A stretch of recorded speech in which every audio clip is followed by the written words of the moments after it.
All righty. This is the tough one. We're about to talk about marriage and finances. We've all heard the sayings, no romance without finance. Ain't nothing going on but the rent. You got to have you have to have a J-O-B to be with me. All which begs the question, how important is it to know your partner's financial well-being? Joining us to break down these conversations and what conversations one should have with their partner about finances is certified financial planner Cheryl Creuzot. Welcome.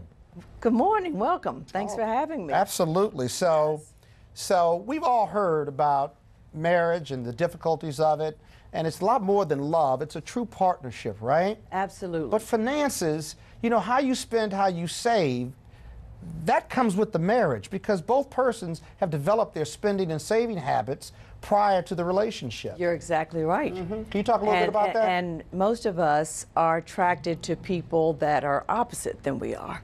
So it goes without saying then that couples typically have different money personalities. And so before we go on, I want to introduce your book. You want to hold it up?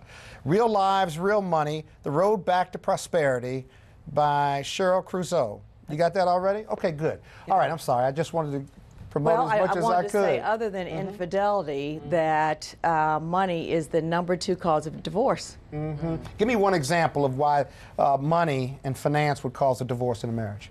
Well, a lot of our money personalities. Well, the most likely scenario. One's a spender, one's a saver. Okay? And our money personalities typically are shaped by how we saw our parents deal with money, or the lack of money, how we feel about ourselves. Or new money. Yes, yes. And so very often couples will jump into marriage without talking about money. All right? And that's a conversation that should be had before And so what does your book do?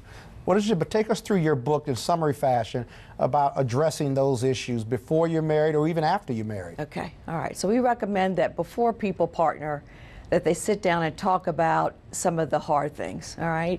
Aside from having children, aside from career issues, you should know about your partner's money personality. Okay? So if one person is a spender and the other one's a saver, should they get married? It can work, but they need to agree on the big things and the priorities in terms of whether or not retirement's important, saving for retirement, saving for college funding for children. So if they can agree on the big things, then the marriage will be fine. Yeah, but the big things could be like a college education, which means you got to save along the way. And if one's a spender and one's a saver, that's pretty hard to reconcile, isn't it? Not really. Okay. If they agree that it's important for their children to be educated, what we want to do is to make sure that we set those monies aside first. All right? So love conquers all. Well, not necessarily. Not necessarily. not necessarily, but planning conquers all. Absolutely. Absolutely. Any other points that you want to make? Just make sure you have the conversation beforehand. Yeah. And if you went ahead with love and partnered and didn't have the conversation, it's never too late. Have the conversation, establish those priorities, and things will work out fine. Okay. So you have a book signing tonight? Book signing tomorrow, us about that. Okay. Wednesday at 6:30 at 1 Metro Plaza.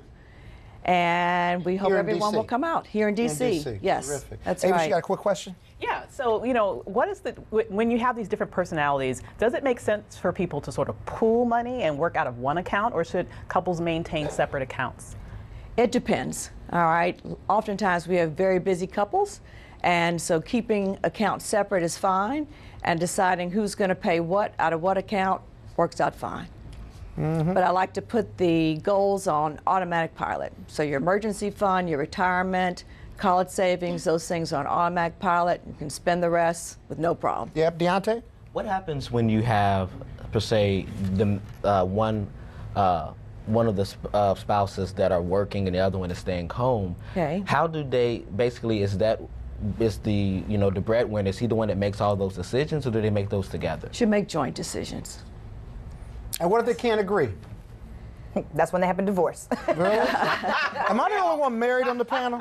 Am I the only one married on the panel? Currently, I'm Currently. divorced. All right now, I'm gonna leave that alone. Divorce. Hello. I have a question. So we're talking about marriage, but prior to that, you said we have to have the conversation before you get married. You should. What are some of what are the top 2 questions you should make sure you ask your partner for young girls or for young boys for whatever type of relationship they want to be in that they should consider when talking about money to their partner? Or about Tiffany. Yeah.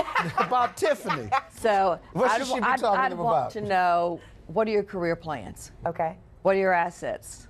What are your liabilities? What's your credit score? Good point. I need you to expand on that. My Credit credit is score is great. important. No, it's important. It's more important than having money, isn't it?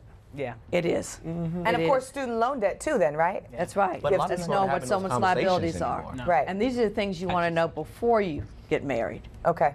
Yeah. Thank you. You got a website? I do. Okay, you wanna share it with us? Website for the book is reallivesrealmoney.com. All righty. And how about social media? Social media, I'm on LinkedIn. LinkedIn. LinkedIn. All righty. All right, guys, that'll have to be the last word. The book is called Real Lives, Real Money, The Road Back to Prosperity. Cheryl Creuzot, thank you so much for joining us. Weekdays on TV One. I will never lie to you. Oh my God. Roland Martin. He doesn't want to talk to us. He wants to ignore us. Uncensored. Hell no. That ain't gonna cut it, boo. Unapologetic.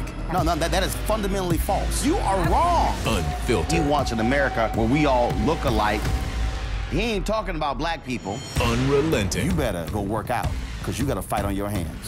NewsOne Now with Roland Martin. Weekdays at 7 a.m. on TV One.